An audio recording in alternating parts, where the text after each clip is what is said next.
إن الحمد لله نحمده ونستعينه ونستغفره ونعوذ بالله من شرور أنفسنا ومن سيئات أعمالنا من يهده له فلا مضل له ومن يضلل فلا هادي له وأشهد أن لا إله إلا الله وحده لا شريك له وأشهد أن محمدا عبده ورسوله صلى الله عليه وعلى آله وأصحابه والتابعين ومن تبعهم بإحسان إلى يوم الدين وسلم تسليما كثيرا يا أيها الذين آمنوا اتقوا الله حق تقاته ولا تموتن إلا وأنتم مسلمون يا أيها الناس اتقوا ربكم الذي خلقكم من نفس واحدة وخلق منها زوجها وبث منهما رجالا كثيرا ونساء واتقوا الله الذي تساءلون به والأرحام إن الله كان عليكم رقيبا يا أيها الذين آمنوا اتقوا الله وقولوا قولا سديدا يصلح لكم أعمالكم ويغفر لكم ذنوبكم ومن يطع الله ورسوله فقد فاز فوزا عظيما أما بعد فإن أصدق الحديث كتاب الله وخير الهدي هدي محمد صلى الله عليه وعلى آله وسلم وشر الأمور محدثاتها فإن كل محدثات بدعة وكل بدعة ضلالة وكل ضلالة في النار. Ma'asyiral ikhwah sidang Jumat rahimani wa rahimakumullah. Sahabat yang mulia Al-Irbad bin Sariyah radhiyallahu anhu, beliau pernah menceritakan tentang sebuah wasiat Rasulullah sallallahu alaihi wasallam, yang wasiat itu digambarkan oleh Hudzaifah radhiyallahu anhu, oleh Al-Irbad bin Sariyah radhiyallahu anhu, dengan sebuah nasihat mau'idatan balighatan, nasihat wejangan yang demikian mendalam sehingga sampai digambarkan darafat minal uyun wajilat minal qulub, sampai nasihat itu membuat air mata ini berlinang, sampai membuat hati ini takut bergetar ketika mendengar Nabi SAW berwasiat tersebut. Bahkan salah seorang sahabat saat itu, kata Al-Irbad bin Sariyah, ada yang meminta kepada Nabi untuk Nabi SAW memberikan wasiatnya, karena ini seolah adalah saat-saat perpisahan. Maka Nabi pun SAW memberikan wasiat yang demikian mendalam tersebut, di mana wasiat Nabi kandungannya adalah tentang bagaimana seorang muslim dalam menjalani agama ini. Maka Nabi mengatakan, usikum bitaqwallahi was-sam'i wat-tha'ah. Kata Nabi SAW, aku wasiatkan kalian untuk bertakwa kepada Allah dan mendengar serta taat kepada para pemimpin kalian. Wa in abdun habasyiyun, walaupun yang memimpin kalian seorang budak Habasyah. Wasiat yang pertama ini para jemaah sekalian demikian agungnya kalau kita mau mendalaminya, merenunginya. Jadi Nabi mewasiatkan agar kita bertakwa kepada Allah, dan ini umum. Maka Nabi enggak menyebutkan salat, enggak menyebutkan puasa, enggak menyebutkan berjihad, enggak menyebutkan menuntut ilmu, tidak menyebutkan ketaatan kepada pemimpin, karena semua ini masuk ke dalam ketakwaan kepada Allah Subhanahu wa taala. Singkat kata Nabi, usikum bittaqwallah, aku wasiatkan kalian bertakwa kepada Allah. Ungkapan takwa yang paling baik adalah sebagaimana dikatakan oleh Talaq bin Habib. Dia mengatakan takwa yakni an ta'mala ta'atallah ala nurin min Allah tarju sawaballah. Takwa yakni engkau melakukan ketaatan di atas dasar ilmu, dan berharap pahala dari Allah Subhanahu wa taala.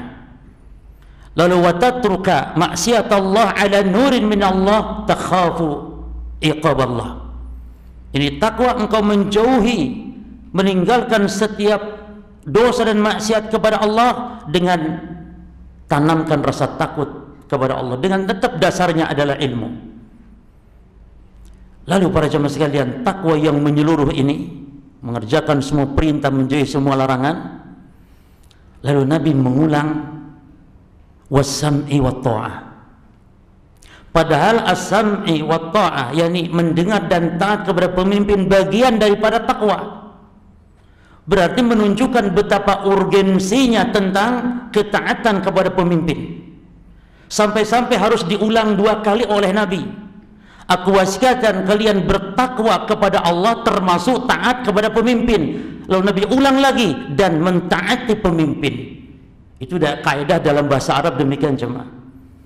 Kalau disebutkan secara umum, yakni takwa ini umum, mencakup semua hal ketaatan, termasuk mentaati pemimpin.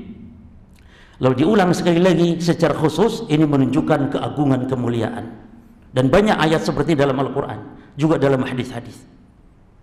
Maka di sini para jemaah sekalian, penting sekali tentang bagaimana prinsip dalam kita beragama dalam mentaati para pemimpin kita. Bahkan sampai-sampai pemimpin yang dolim sekalipun. Dan sebenarnya perintah-perintah mentaati pemimpin itu jemaah, jangan salah paham. Perintah-perintah mentaati pemimpin adalah justru perintah taat ini kepada pemimpin yang dolim. Kalau pemimpin baik-baik, secara naluri manusia pasti taat. Justru yang menjadi ujian bagi kita adalah taat itu kepada pemimpin yang dolim. Bahkan Nabi mengatakan, idza ra'a min amirihi, idza ra'a ahadukum min amirihi syai'an yakrahuhu falyasbir alaih. Apabila kalian melihat pemimpinnya itu hal yang tidak disukai, maka kata Nabi, sabar atasnya. Karena kalau kita tidak bersabar kepada pemimpin berjamaah, akan menimbulkan kekacauan.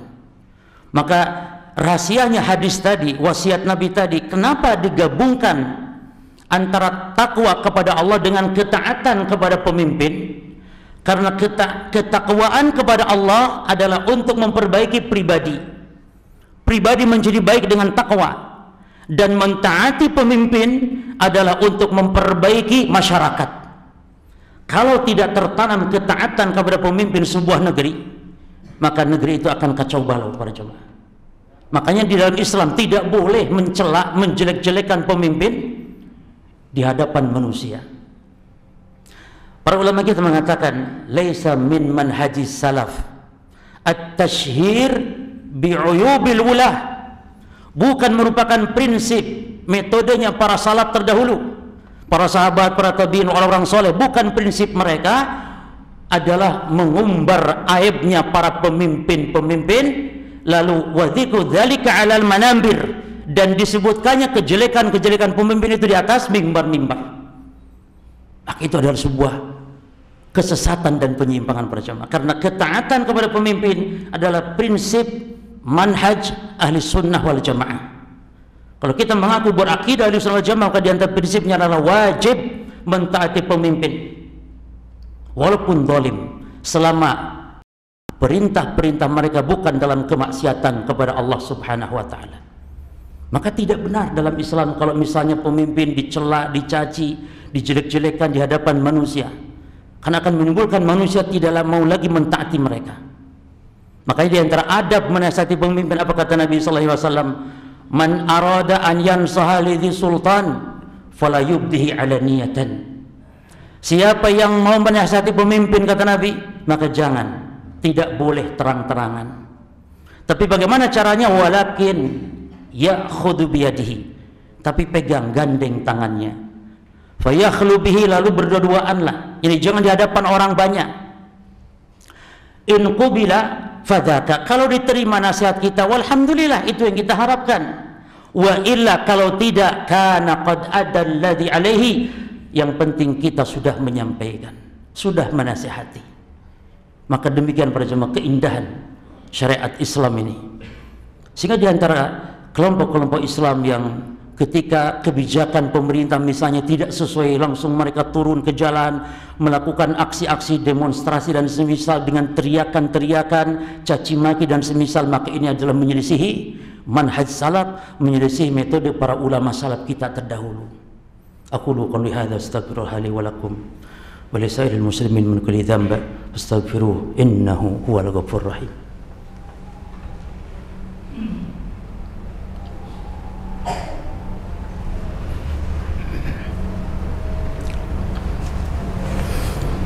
Alhamdulillah hamdan katsiran tayyiban mubarakan fihi kama yuhibbu rabbuna wa yarda. Wa asyhadu an la ilaha illallah wahdahu la syarika lah. Wa asyhadu anna Muhammadan abduhu wa rasuluh. Sallallahu alaihi wa ala alihi wa ashabihi wa tabi'in wa man tabi'ahum bi ihsanin ila yaumiddin wa sallama tasliman katsira, amma ba'd. Lalu nasihat yang berikutnya kata Nabi sallallahu alaihi wasallam, "Faman ya'ish minkum ba'di fasayara ikhtilafan katsira fa'alaikum bisunnati wa sunnatil khulafa'i al-mahdiyyin rasyidin min ba'di." Kata Nabi SAW, maka siapa yang di antara kalian hidup sepeninggalku nanti, maka kalian akan mendapati perpecahan, perselisihan yang banyak. Namun Nabi tidak membiarkan kita demikian di atas perpecahan dan penyimpangan. Tapi Nabi memberikan solusi, kata beliau, fa'alaikum bisunnati. Namun kalian nanti ketika terjadi penyimpangan, banyaknya pemahaman, maka kalian berpegang teguhlah dengan sunnahku. Ini jamaah yang membuat para sahabat berlinang air mata mereka, karena mereka akan ditinggalkan Nabi SAW dan umat Islam akan berpecah belah dalam mereka beragamanya. Mereka akan banyak penyimpangan-penyimpangan di tengah-tengah umat. Tapi Nabi SAW tidak membiarkan umatnya dalam kesesatan. Nabi memerintahkan kepada umatnya agar berpegang teguh dengan sunnah beliau. Fa'alaikum bisunnati. Dan bukan sunnah beliau saja, tapi sunnahnya khalifah yang mereka mendapat petunjuk, yaitu Abu Bakar, Umar, Uthman dan Ali. Mereka lah para sahabat Rasulullah SAW. Maka Nabi di dalam hadis-hadis yang lain tentang akan berpecah belahnya umat. Dan ingat jemaah, yang berpecah belah ini umat Islam, bukan Islam. Islam satu. Islam adalah hanya yang dibawa oleh Nabi Muhammad SAW. Yang berpecah adalah umat. Maka kata Nabi SAW, tariku ummati ala 73 firqah. Umatku akan berpecah belah, bukan Islam, umatku. Lalu Nabi memberikan solusi, orang yang selamat adalah orang yang makana alaihi ana wa ashabi, yang berpegang teguh dengan jalanku dan para sahabatku. Maka manhaj agama seorang adalah dalam beragama para jemaah tidak boleh jauh lepas dari yang namanya petunjuk atau sunnah Nabi SAW. Dan ada satu lagi wasiat Nabi, lawan daripada berpegang dengan sunnah, kata Nabi SAW, wa iyyakum wa muhdatsatil umur fa inna kulla muhdatsatin bid'ah. Kata Nabi, dan hati-hati, selalu waspada kalian. Padahal di zaman Nabi belum ada, tapi Nabi sampaikan wasiat-wasiat ini. Hati-hati, waspada, jauhi perkara yang diada-adakan dalam urusan agama. Karena perkara yang diada-adakan dalam urusan agama bukan urusan dunia, urusan agama, urusan ibadah yang diadakan, kata Nabi, itu yang disebut bid'ah. Wa kullu bid'atin dhalalah, dan setiap bid'ah dalam agama tidak ada yang baik. Makanya Ibnu Umar mengatakan kullu bid'atin dhalalah wa in ra'ahan nasu hasanatan. Semua bid'ah dalam agama itu tidak ada yang baik, semuanya sesat. Sesat, terancam neraka. Terancam neraka, enggak ada yang baik walaupun manusia memandangnya baik. Maka para jemaah sekalian, kaum muslimin sebagian kadang merasa benci mendengar kata-kata bid'ah, enggak mau dibahas bid'ah karena akan menyinggung dan semisalnya. Justru itu keliru para jemaah. Kalau kita tidak mengetahui apa itu bid'ah, hakikat bid'ah, kita akan terjatuh ke dalamnya. Kalau kita tidak mengetahui apa itu syirik dan kesyirikan, akan jatuh ke dalamnya. Maka inilah wasiat Nabi jemaah. Wasiat itu adalah sebuah berita yang disampaikan ketika waktu yang betul-betul sangat penting sekali. Itu wasiat. Oleh karena itu semoga Allah Ta'ala memberikan kepada kaum muslimin pemahaman agama agar mereka senantiasa ditetapkan oleh Allah di atas sunnah Nabi-Nya sallallahu alaihi wasallam dan terhindar dari perpecahan di akhir zaman dengan berpegang teguh kepada sunnah Nabi sallallahu alaihi wasallam. Semoga khutbah yang singkat ini bermanfaat, dan marilah kita berdoa kepada Allah agar Allah Ta'ala memberikan kepada kita hidayahnya, agar Allah menetapkan kita hidayah ini di atas iman dan Islam dan di atas sunnah Nabi sampai kita diwafatkan oleh Allah Subhanahu wa Ta'ala.